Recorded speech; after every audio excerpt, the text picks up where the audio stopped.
Il n'y a donc maintenant aucune condamnation pour ceux qui sont en Jésus-Christ. En effet, la loi de l'esprit de vie en Jésus-Christ m'a affranchi de la loi du péché et de la mort. Car chose impossible à la loi, parce que la chair la rendait sans force. Dieu a condamné le péché dans la chair en envoyant à cause du péché son propre Fils dans une chair semblable à celle du péché, et cela afin que la justice de la loi fût accomplie en nous qui marchons, nous selon la chair, mais selon l'esprit. Ceux, en effet, qui vivent selon la chair s'affectionnent aux choses de la chair, tandis que ceux qui vivent selon l'esprit s'affectionnent aux choses de l'esprit. Et l'affection de la chair, c'est la mort, tandis que l'affection de l'esprit, c'est la vie et la paix. Car l'affection de la chair est inimitié contre Dieu, parce qu'elle ne se soumet pas à la loi de Dieu, et qu'elle ne le peut même pas. Or, ceux qui vivent selon la chair ne sauraient plaire à Dieu. Pour vous, vous ne vivez pas selon la chair, mais selon l'esprit, si du moins l'esprit de Dieu habite en vous. Si quelqu'un n'a pas l'esprit de Christ, il ne lui appartient pas. Et si Christ est en vous, le corps, il est vrai, est mort à cause du péché, mais l'esprit est vie à cause de la justice. Et si l'esprit de celui qui a ressuscité Jésus d'entre les morts habite en vous, celui qui a ressuscité Christ d'entre les morts rendra aussi la vie à vos corps mortels par son esprit qui habite en vous. Amen. Amen. Amen. Amen. Seigneur, merci beaucoup pour ces moments, pour ta parole, pour tes écritures. Seigneur, que tu puisses parler au plus profond de notre âme, de notre cœur, pour la gloire et louange de ton nom. Amen. Vous savez que avant de... Attends, j'ai regardé ici, hein, parce que j'ai l'habitude de regarder là, mais c'est ici qu'il faut regarder maintenant. Vous savez que avant de faire la prédication et d'aborder un texte, je demande au Seigneur pour me donner un texte pour parler avec moi, en fait, afin que je puisse vous partager quelque chose qui vient de la part du Seigneur, pas qui vient de moi-même, de ma sagesse, mais qui vient de Dieu. Et un texte que Dieu il faisait éclater dans ma tête, tu vois, c'était Romains chapitre 8. Romains chapitre 8. Et j'étais un peu résistant parce qu'en disant, mais Romains chapitre 8, je parle beaucoup sur ces sujets, tu vois, sur ces sujets du salut, sur ces sujets de la grâce de Dieu, de la miséricorde de Dieu. Mais je parlais avec mon cœur, Romains chapitre 8, du coup j'ai dit, ok, je serai soumis à la volonté de Dieu et la direction que je vois que Dieu me donne. Et du coup, j'ai pris ce texte pour lire et pour discuter avec vous ce matin. Donc ici, nous voyons clairement que l'apôtre Paul, il est en train de parler de la grâce de Dieu, de la justification en Jésus-Christ, et qu'en Jésus-Christ, nous sommes partiellement sauvés. Non, en Jésus-Christ, nous sommes totalement sauvés. Et que si nous sommes en Jésus-Christ, nous avons besoin on n'a rien à craindre. On est totalement assuré en lui parce que nous sommes attachés en Christ. Et parce que Jésus-Christ lui-même, il a obéi parfaitement toute la loi, tous les prophètes. Il a obéi tout ce qu'il fallait obéir. Et donc, nous sommes sauvés, pas parce que nous sommes parfaitement obéissants, pas parce que nous sommes parfaits, mais nous sommes sauvés parce que Jésus a tout accompli. Et donc, quand nous disons que nous sommes sauvés, nous ne sommes sauvés pas par notre propre mérite, mais nous sommes, oui, sauvés par les mérites, mais par les mérites de Jésus-Christ, qui a vaincu la mort, qui a vaincu le péché, qui a vaincu tous les obstacles. Et en lui, nous avons la pleine grâce et la pleine bénédiction de notre Dieu. Nous voyons déjà les textes qui commencent comme ça. Il n'y a donc c'est verset 8, chapitre 1, désolé, chapitre 8, verset 1. Il n'y a donc maintenant aucune condamnation pour ceux qui sont en Jésus. Et j'aime bien en fait lire, relire et décortiquer les textes voilà, pour bien sentir la saveur qui sort du texte. Il dit, il y a donc maintenant. Pourquoi il dit maintenant? Parce qu'il est en train d'évoquer ici toute œuvre de Jésus-Christ. Tout ce que Jésus-Christ a fait pour nous. Tout ce que Jésus-Christ a accompli à notre place. Tout ce que l'homme n'était pas capable d'accomplir en suivant la loi, Jésus-Christ a accompli. Il y a accompli jusqu'au bout, sans rien laisser de côté. Et donc, en Jésus-Christ, nous sommes totalement assurés. Et comme nous sommes en Christ, il n'y a aucune condamnation. Autrement dit, quand Dieu nous regarde, il ne regarde pas Hugo, il ne regarde pas Rebecca, il ne regarde pas Marie-Claire, il ne regarde pas Sylvain, Mathieu, Adresson, Thibault, il ne regarde pas Marie, il ne regarde pas Michel, il regarde Christ. Il regarde Christ en nous. Et comme Jésus-Christ est parfait, il n'a aucune condamnation à Jésus. Donc, comme Dieu regarde Christ en nous, il n'a aucune condamnation en nous parce qu'il regarde Jésus-Christ en nous. Et après, les textes, il va continuer en parlant de deux aspects. Il y parle de la loi de l'esprit, de la vie en fait. Donc le verset 2 dit comme ça, en effet, la loi de l'esprit des vies en Jésus-Christ m'a franchi de la loi du péché et de la mort. Car, chose impossible à la loi, parce que la chair la rendait sans force. Dieu a condamné les péchés dans la chair en envoyant à cause du péché son propre fils dans une chair semblable à celle du péché. Autrement dit, celui qui vit selon la loi de l'esprit, il vit en liberté. Celui qui vit selon la loi d'esprit, en nouvelle vie, il vit transformé. Et ici, l'apôtre Paul est en train de parler de la loi, en fait, qui évoque tout l'Ancien Testament, toutes les lois qui sont évoquées dans l'Ancien Testament. Il dit que cette loi-là, elle nous montrer, en fait, notre imperfection. Si nous connaissons les péchés, c'est parce que la loi nous dit, si nous savons que tuer quelqu'un, c'est un péché, c'est parce que la loi nous dit. Si nous savons que voler, c'est un péché, c'est parce que la loi nous dit. Si nous savons que notre manque d'amour envers Dieu et notre manque d'amour à notre prochain est un péché, c'est parce que la parole de Dieu nous dit. Autrement dit, il n'existe pas un péché subjectif. Ça pourrait être un péché.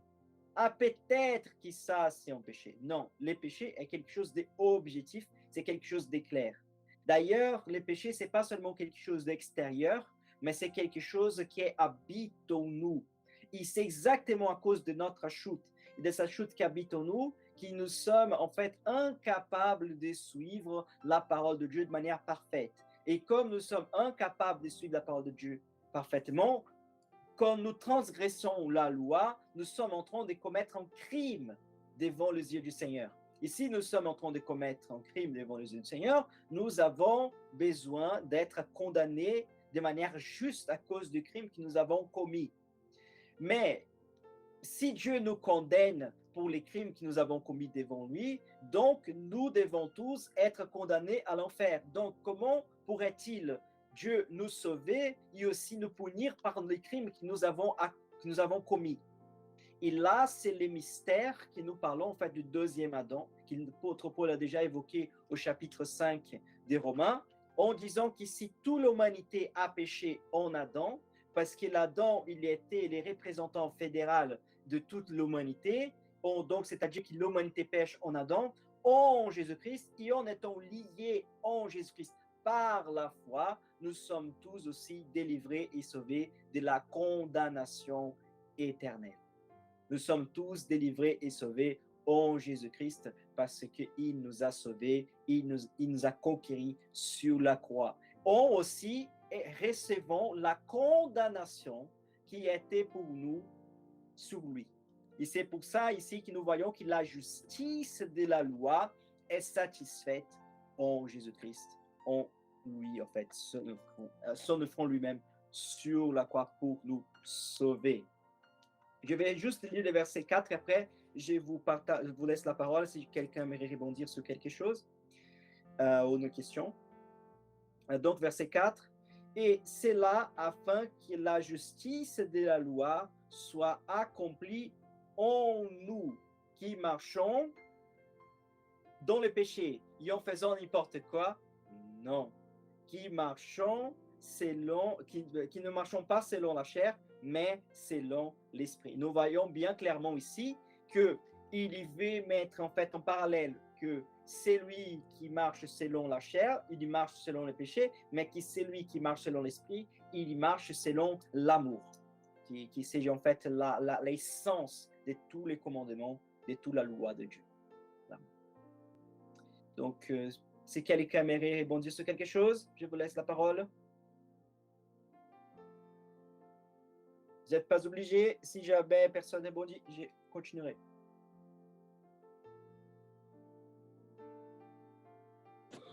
Alors, pardon, moi j'ai une toute petite question. Oui, s'il te plaît. Maquiller toujours. Alors, bon, normalement, je ne devrais plus poser ce genre de questions, je sais bien, mais. Non, c'est pas une question comme de plus poser, en fait. Là, bon, on va continuer. Après, je parle sur ça. Oui, donc ma question, c'est de savoir, en fait, pourquoi est-ce qu'on pêche encore, malgré le fait d'être. D'avoir reçu, disons, d'avoir reçu le Saint-Esprit, d'avoir. Voilà, pourquoi est-ce qu'on pêche encore? C'est ça ma question. Merci beaucoup pour ta question.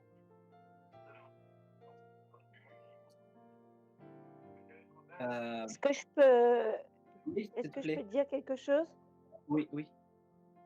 Alors, c'est pas vraiment une réponse que je vais apporter aux frères parce que je n'ai pas cette réponse, mais ce qui peut peut-être être réconfortant, enfin moi en tout cas ça me réconforte quelque part, c'est que Christ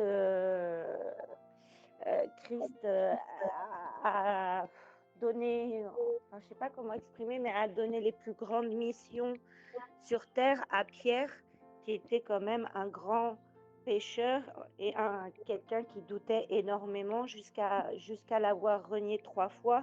Et pourtant, quand Jésus lui demande qui suis-je, c'est Pierre qui répond, qui donne la bonne réponse entre guillemets. Donc il est à la fois l'un des plus grands adorateurs et à la fois l'un des plus grands lâches, si je peux dire ça. Parce que quand il le renie 3 fois, il fait preuve sa peur, le fait qu'il soit terrorisé le rend lâche, quoi. Voilà, c'est juste ça que je voulais dire. Ok, merci beaucoup Marie-Claire. Merci beaucoup. Je vais prendre, du coup, profiter de l'exemple aussi des pierres. Attends, je vais noter ici. Ça rejoint ce que ce texte-là. Ouais.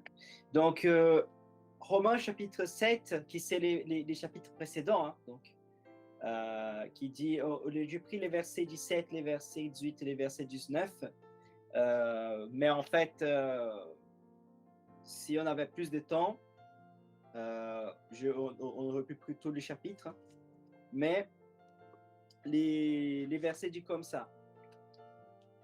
Et maintenant, ce n'est plus moi qui les fais, mais c'est les péchés qui habitent en moi. Ce qui est bon, j'ai laissé. Ce qui est bon, j'ai laissé, n'habite pas en moi, c'est-à-dire dans ma chair. J'ai la volonté, mais non le pouvoir de faire les biens. Car je ne fais pas le bien que je veux, et je fais les mal que je ne veux pas. Verset 20.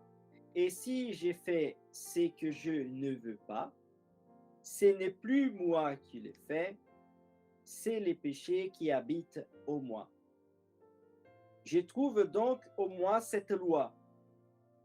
quand je veux faire le bien, le mal est attaché à moi, car je prends plaisir à la loi de Dieu selon l'homme intérieur.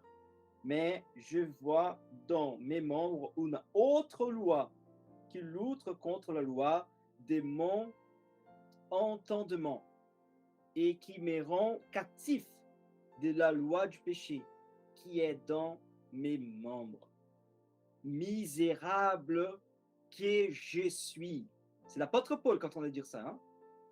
Misérable que je suis. Verset 24. Si je vais mettre ici, verset. Non, ça va. Je vais juste ici, verset 24. Pour que tout le monde puisse bien voir. Là, misérable que je suis. Bref, parce que misérable que je suis. Qui me délivrera de ces corps des morts? Verset 25. Grâce soit rendue à Dieu par notre Seigneur Kyrios, par notre Kyrios, notre Seigneur, notre Adonai, Jésus-Christ.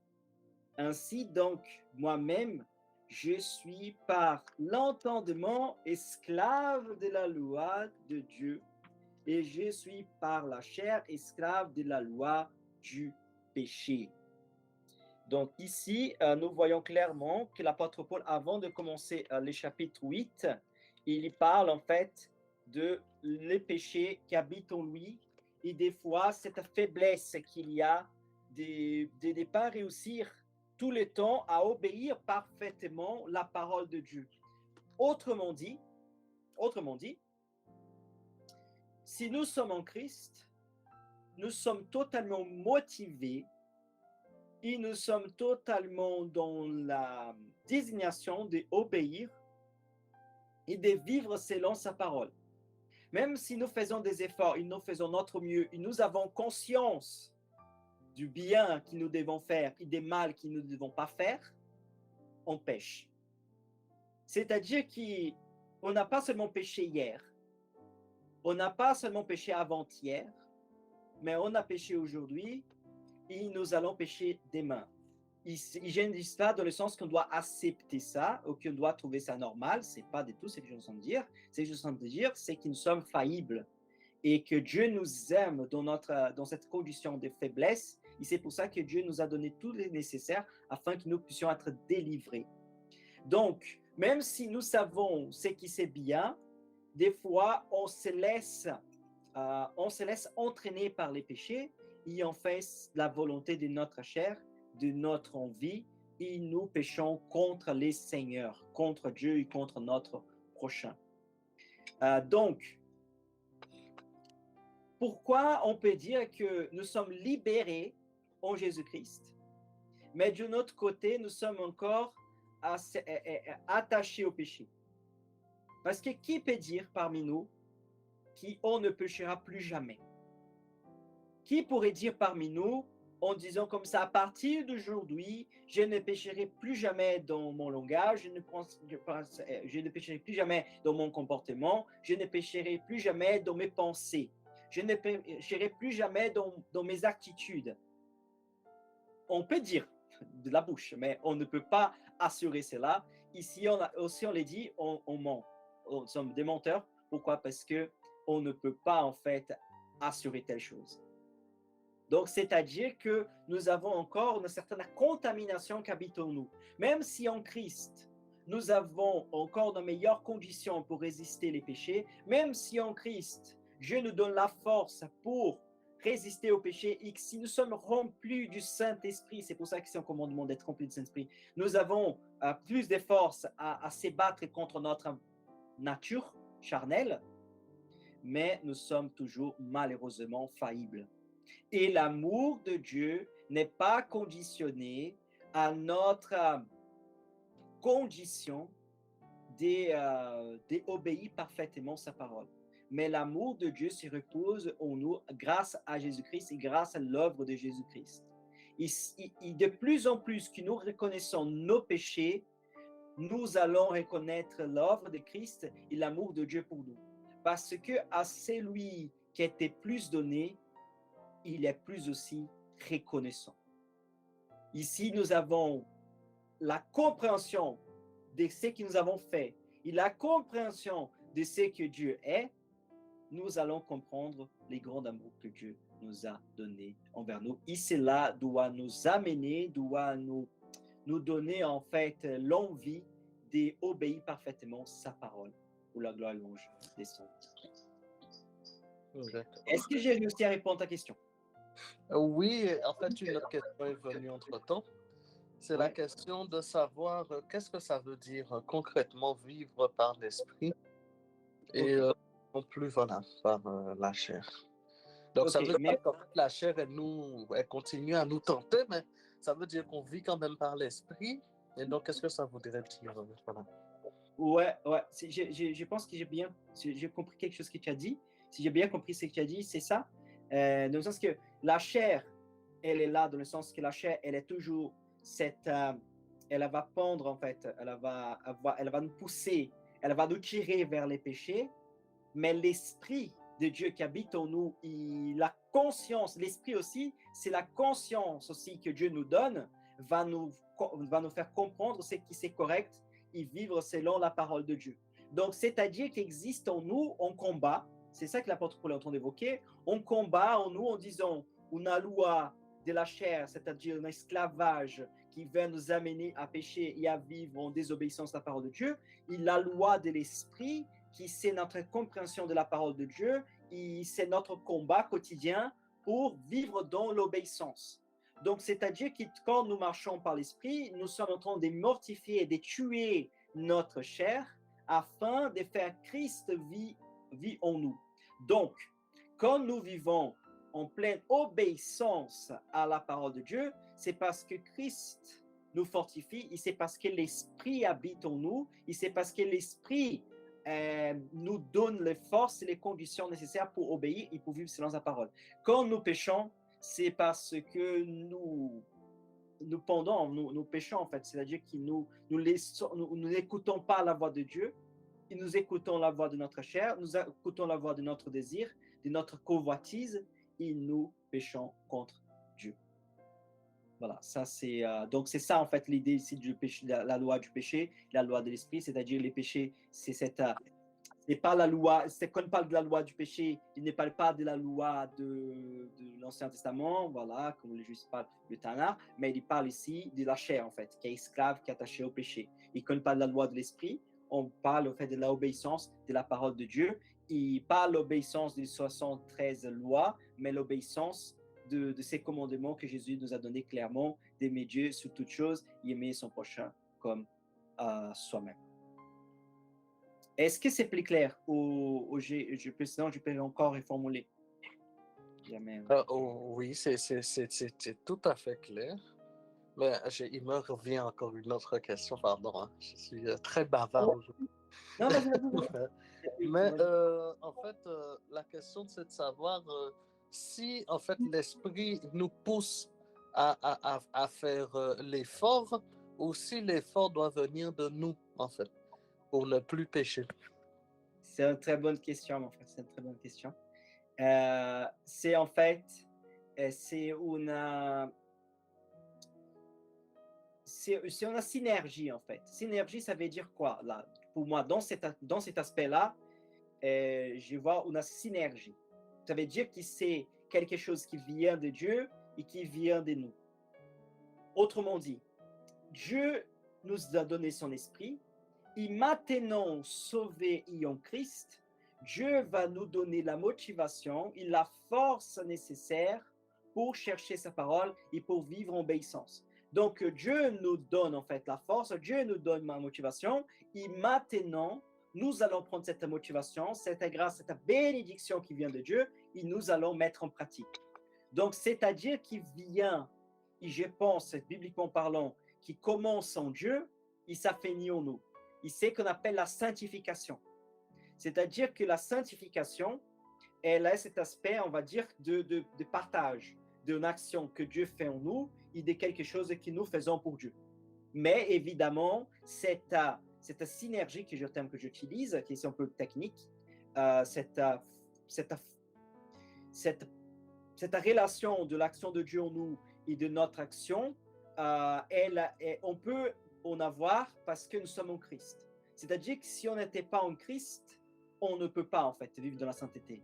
On n'aura pas cette synergie parce que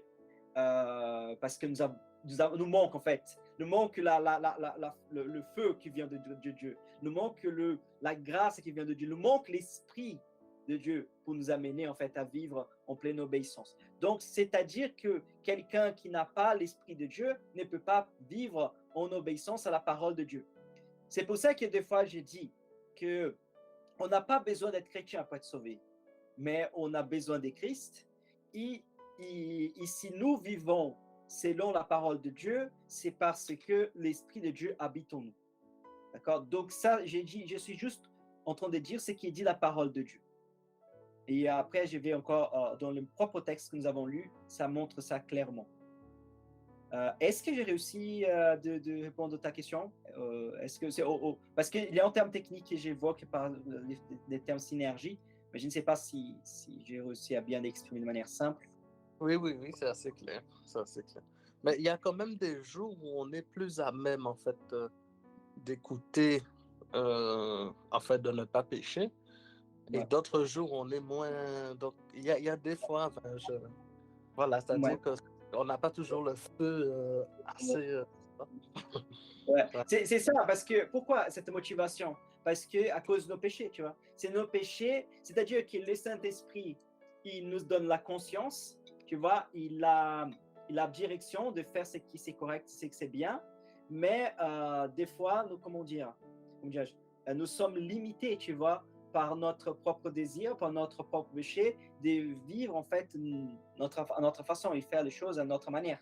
Et c'est pour ça que des fois nous sommes dans ces combats, tu vois, quotidiens. Donc, c'est-à-dire que notre combat, il n'est pas un combat juste un jour, il est un combat quotidien. Tous les jours, nous devons être attentifs à notre chair.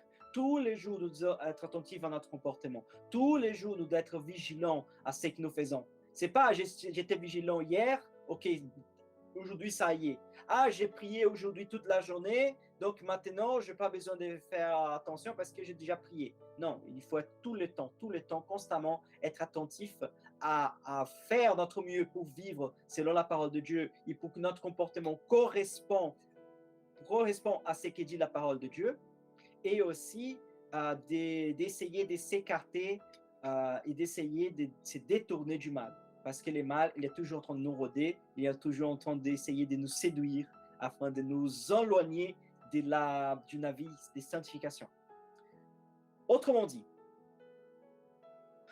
les diables ne peuvent pas nous arracher de Christ. Les péchés non plus. Mais je vais commencer par les diables. Les diables ne peuvent pas utiliser les péchés pour nous faire en fait perdre notre salut ou quoi que ce soit.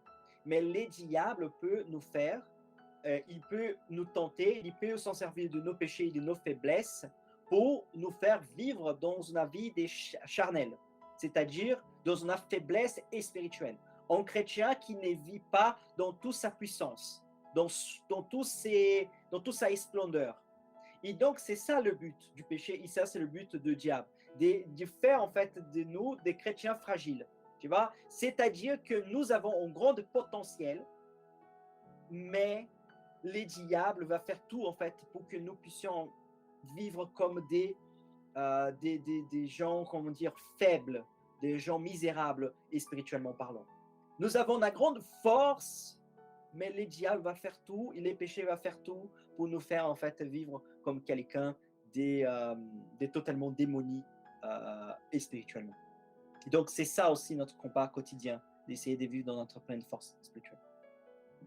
Est-ce qu'on pourrait dire que c'est la différence entre l'étape d'être sauvé et le chemin de sanctification? Et le chemin de sanctification, il se fait avec le Seigneur, donc il y a une action de notre part, que par contre l'action d'être sauvé, il n'y a pas d'action de notre part, c'est le Seigneur qui nous ramène à la vie. Exactement. Ben, exactement ça. C'est-à-dire que c'est Dieu qui nous ramène à la vie. En fait, c'est Dieu qui nous appelle. Les saluts viennent de Dieu, hein. C'est biblique. Et après que nous sommes sauvés en Christ, maintenant, nous devons vivre selon cette loi.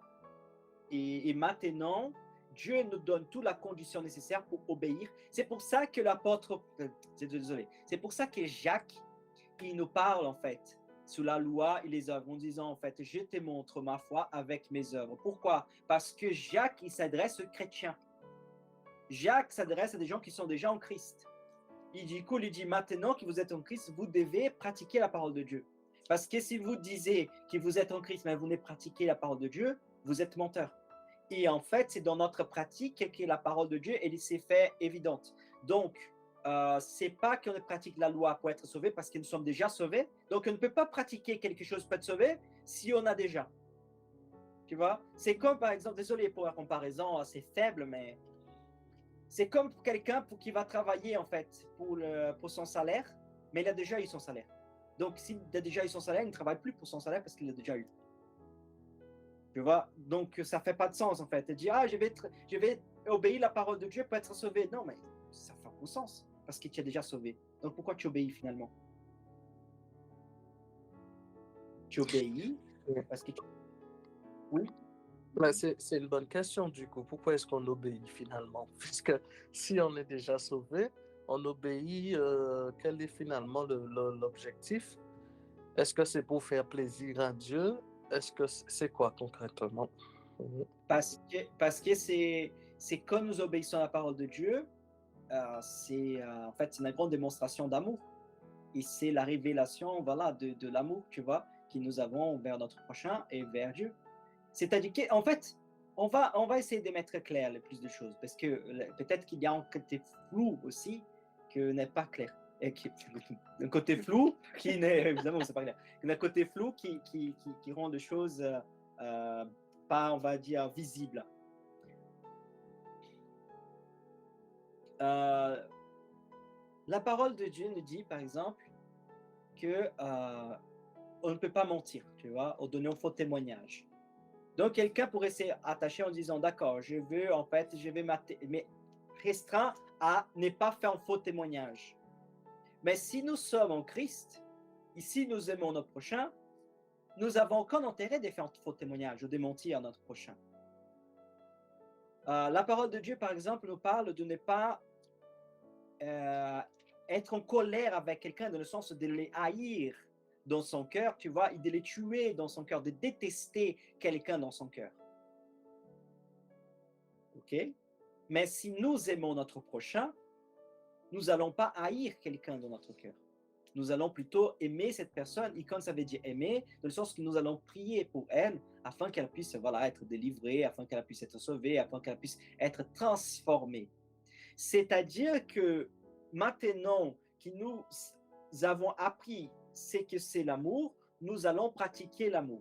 Et donc, quand nous pratiquons la parole de Dieu, c'est-à-dire que nous pratiquons l'amour. C'est ça, pratiquer la parole de Dieu. Si nous pratiquons la parole de Dieu et si nous aimons Dieu, nous n'avons pas en fait adoré notre Dieu. Nous n'allons pas partager notre Dieu avec quelque chose d'autre. Nous n'allons pas, tu vois, être disrespect, manquer de respect vers notre Dieu. Pourquoi? Parce qu'on aime. Si on aime Dieu, on va vouloir passer des temps dans sa présence. On va vouloir, par exemple, passer des temps comme c'est dimanche matin dans sa présence pour adorer son nom. Nous allons aimer, nous allons apprécier d'écouter sa parole, de connaître plus sa parole. Pourquoi? Pas parce que nous avons l'obligation de connaître plus sa parole, mais parce qu'on aime le Seigneur et nous avons ce désir de les connaître plus. Donc, c'est-à-dire que l'amour, il nous amène à une obéissance, mais pas pour quelque chose, pour une récompense, pas pour un échange, pour une troc, mais parce que Dieu nous a tout donné et maintenant nous avons le plaisir de passer des temps avec lui et pour lui.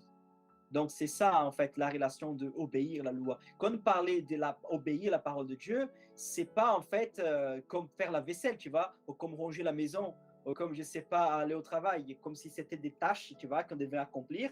Et du coup, on dit, ah, maintenant c'est fait, hop, ok, hop, maintenant c'est fait, ok, maintenant c'est fait. Non, obéir la parole de Dieu, c'est vivre naturellement les jours, tous les jours, en manifestant l'amour de Dieu à travers notre vie, à travers notre comportement, à travers les gens qui nous entourent, tu vois. Est-ce qu'on pourrait dire que c'est vivre avec la gratitude de ce que le Seigneur a déjà fait pour nous? Ouais, en Démontrer fait, une gratitude. ouais, c'est vivre avec la gratitude et la gratitude nous amène à, à vivre en fait dans l'amour de Dieu, c'est-à-dire de prendre au sérieux en fait tout ce que Dieu a fait pour nous. Est-ce que j'ai réussi à répondre à la question? Oui, merci beaucoup, frère. Ok, mais si jamais, n'hésitez pas. Mais c'est bien, c'est très bien. Et tu as dit, en fait, tu voulais rebondir sur ça, que tu dis que des questions bêtes, tu ne devais pas se poser ce genre de questions. En fait, je vais te dire une chose, qui de plus en plus que nous avançons en connaissance, les questions, des fois, les plus élémentaires nous viennent.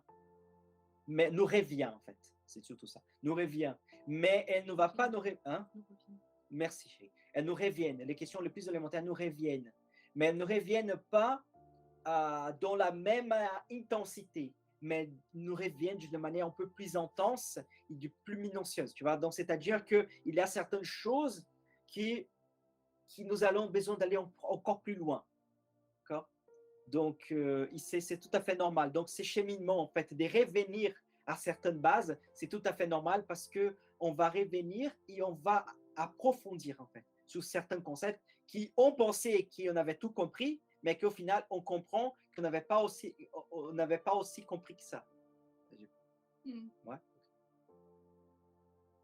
D'ailleurs, je pense que tes questions, Andresen, c'est des questions où, au contraire, si on ne se les pose plus, il y a peut-être un problème. Parce que c'était la première question, c'était par rapport Péché.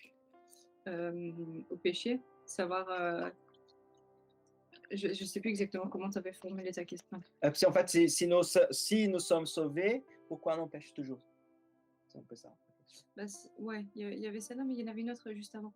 Mais Je pense que c'est ça. comme quoi. La question c'était si nous sommes sauvés, pourquoi est-ce que du coup on ne pêcherait pas en fait? Oui, c'est ça. C'est ça, merci. Et je me disais, si c'est une question justement, si on ne se la pose plus, probablement qu'il y a un problème parce que si on regarde même plus le péché comme un problème dans notre vie et qu'on ne cherche plus à se battre contre le péché, ça manifeste quelque chose de problématique au final.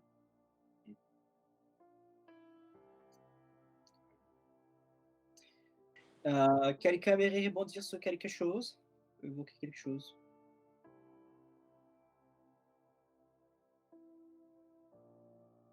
Moi, je trouvais les questions intéressantes en tout cas. Moi, j'ai bien aimé les questions. Donc, mon épouse t'a dit merci, Adressa. Merci des réponses, surtout. Aussi. Donc, si je vous laisse encore un peu de temps si vous avez des questions, quelque chose à rebondir. Sinon, je vais partir en fait une brève conclusion et vous dire qu'on va continuer en fait sur ces textes les dimanches d'après. Parce que comme ça, on pourra continuer à développer en fait des manières. Parce qu'il y a beaucoup de choses encore à dire sur ces textes. Il est riche. Ouais. Donc, en croyant que n'a aucune question, aucune chose à rebondir. Donc, nous voyons ici clairement sous ces textes cet aspect de la grâce de Dieu et cet aspect de la miséricorde de Dieu qui se manifeste en Jésus-Christ. Et que maintenant que nous sommes sauvés, ok, ça y est, on est sauvés, on est tranquille, maintenant on va vivre dans la désobéissance.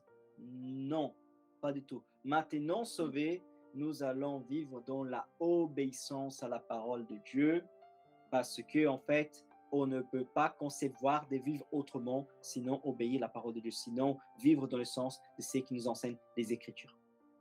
C'est une suite logique, en fait. Les gens prennent la doctrine de l'apôtre Paul, et même certains aujourd'hui, en fait, des fois, j'ai déjà entendu ça, comment méprisent la doctrine de l'apôtre Paul en disant, OK, si nous sommes sauvés par la grâce, ça y est, on peut faire n'importe quoi, on peut faire n'importe comment parce que nous sommes sauvés. La grâce abonde. Jamais, l'apôtre Paul n'a jamais enseigné ça, les Écritures n'ont jamais enseigné telle abomination. Je pourrais dire le terme abomination. C'est abominable, ça. En fait, c'est que les Écritures nous enseignent clairement, c'est que Dieu nous a sauvés et que nos péchés, et que les saluts de Dieu, la grâce de Dieu est plus fort que nos péchés, est plus fort que notre nature. et que rien est plus fort que la grâce, l'amour et la rédemption que nous avons en Jésus-Christ. Rien n'est plus fort. Rien. Et c'est ça, en fait, que les Écritures veulent montrer. Et donc, maintenant, nous pouvons vivre dans la paix. Quelle paix de savoir, mon frère, ma sœur, quelle paix de savoir que je suis en Jésus-Christ, que tu es en Jésus-Christ, et que tu fais tes efforts, tu fais ton mieux pour vivre selon la parole de Dieu, mais tu n'arrives pas toujours, mais tu sais que si tu n'arrives pas toujours, je vais utiliser un terme, peut-être c'est pas le bon terme, mais c'est pas grave parce que tu vas demander pardon et tu vas te rétablir et tu vas continuer à marcher et Dieu est toujours là avec toi et Dieu ne t'abandonne pas, Dieu ne te laisse pas tomber, Dieu est avec toi. Donc, quelle paix nous avons dans notre cœur de savoir que Dieu ne nous abandonne pas et que Dieu ne laisse pas tomber. C'est extraordinaire. Il y a des gens qui pourraient vivre dans la peur en disant ah, je suis sauvé aujourd'hui, mais j'ai péché, peut-être j'ai perdu mon salut. Maintenant, si Jésus-Christ revienne, je vais perdre mon salut, je suis dans la mort totale. Mais non, nous sommes dans le salut total en Jésus-Christ, parce que Jésus-Christ a tout fait pour nous, il a fait le nécessaire, et en ayant la foi en lui, nous sommes totalement attachés à lui, et rien peut nous arracher de sa main. Pourquoi? Parce que nous lui appartenons.